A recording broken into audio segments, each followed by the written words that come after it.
ಇವತ್ ಬೆಳಗ್ಗೆ ನಮ್ಮ ಅಪ್ಪನ ಜೊತೆ ನಾನು ಹೊರಟೆ. ನಾನು ನಮ್ಮ ಅಪ್ಪ ಯೂನಿಫಾರ್ಮ್ ತರ ವೈಟ್ ಅಂಡ್ ವೈಟ್ ಅಲ್ಲೇ ಹೊರಟ್ವಿ. ಅಲ್ಲಿಂದ ಸೀದಾ ಮಂಡ್ಯಕ್ಕೆ ಬಂದ್ರೆ ಇಲ್ಲಿ ಸ್ವಾತಿನ್ ರೇಗಿಸ್ಕೊಂಡು ಕೂತ್ಕೊಂಡೆ.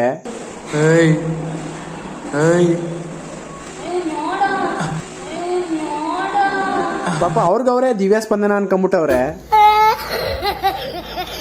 ಅಲ್ಲಿದ್ ಕೆಲ್ಸ ಎಲ್ಲ ಮುಗಿಸಿ ನಾವು ಹೊರಟ್ವಿ. ಇಲ್ಲಿ ನೋಡಿದ್ರೆ ಸ್ವಾತಿ ವ್ಯಾನ್ ಇತ್ತು ಅಂತ ಬೇಗ ಓಡೋಡೋಗಿ ಹತ್ಕೊಂಡ್ರು. ಸೀದಾ ಅಲ್ಲಿಂದ ಕಾಲೇಜಿಗೆ ಬಂದ್ರೆ ನನಗೆ ಆ ಕಡೆ ಒಬ್ಬ ಈ ಕಡೆ ಒಬ್ಬ ಬಾಡಿ ಗಾರ್ಡ್ ಇದ್ದ. ಈ ಕಡೆ ಒಬ್ಬ ಬಾಡಿ ಗಾರ್ಡ್, ಈ ಕಡೆ ಒಬ್ಬ ಬಾಡಿ ಗಾರ್ಡ್ ಇದೆ.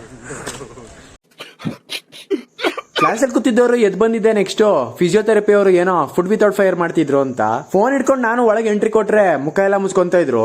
ನಮ್ ಕ್ಲಾಸ್ ಅವ್ರು ತಿಂದ್ರು ಅಂದ್ರೆ ಮಾತಾಡ್ಕೊಂಡು ಓಡಾಡ್ಕೊಂಡು ನಿಂತಿದ್ರು. ನಾವು ಏನಾದ್ರು ತಿನ್ನೋಣ ಅನ್ನಷ್ಟಲ್ಲಿ ಸರ್ ಕಾಲ್ ಮಾಡಿದ್ರು ಕ್ಲಾಸಿಗೆ ಬನ್ನಿ ಅಂತ. ಇಲ್ಲಿ ನೋಡಿದ್ರೆ ನಮ್ ವಿಶ್ವಾಸಕ್ಕೆ ಟೀ ಕುಡಿಯೋಕ್ಕೂ ನೆಟ್ಟಗೆ ಬರಲ್ಲ.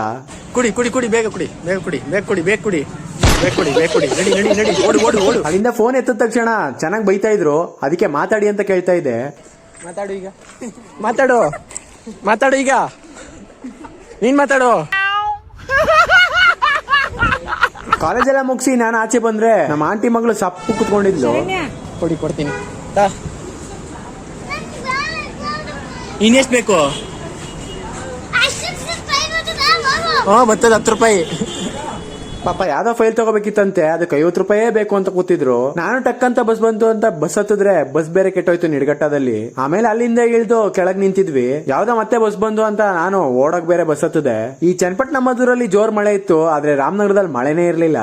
ಅಲ್ಲಷ್ಟು ಮಳೆ ಬೀಳ್ತಾ ಇದ್ರು, ರಾಮನಗರಕ್ಕೆ ಒಂದ್ ತೊಟ್ಟು ಮಳೆ ಇಲ್ಲ. ಅದ್ ಯಾವ ಬಾಯಲ್ಲಿ ಮಳೆ ಇಲ್ಲ ಅಂತ ಹೇಳದ್ನೋ, ನಾನ್ ಮನೆಗ್ ಬಂದ್ ಟಕ್ ಅಂತ ಕೂತ್ಕೊಂಡೆ, ಟಕ್ ಅಂತ ಮಳೆ ಬಂದ್ಬಿಡ್ತು. ಇಲ್ಲಿ ನೋಡಿದ್ರೆ ನಮ್ಮಮ್ಮ ನನ್ನ ಈ ತರ ಮುದ್ ಮಾಡಿದ್ರೋ ಇಲ್ಲೋ ಗೊತ್ತಿಲ್ಲ, ಈ ಬೆಕ್ಕನಂತೂ ಹೆವಿ ಮುದ್ ಮಾಡ್ತಾರೆ. ಸದ್ಯಕ್ಕೆ ಇವತ್ತಿಗೆ ಇಷ್ಟೇ.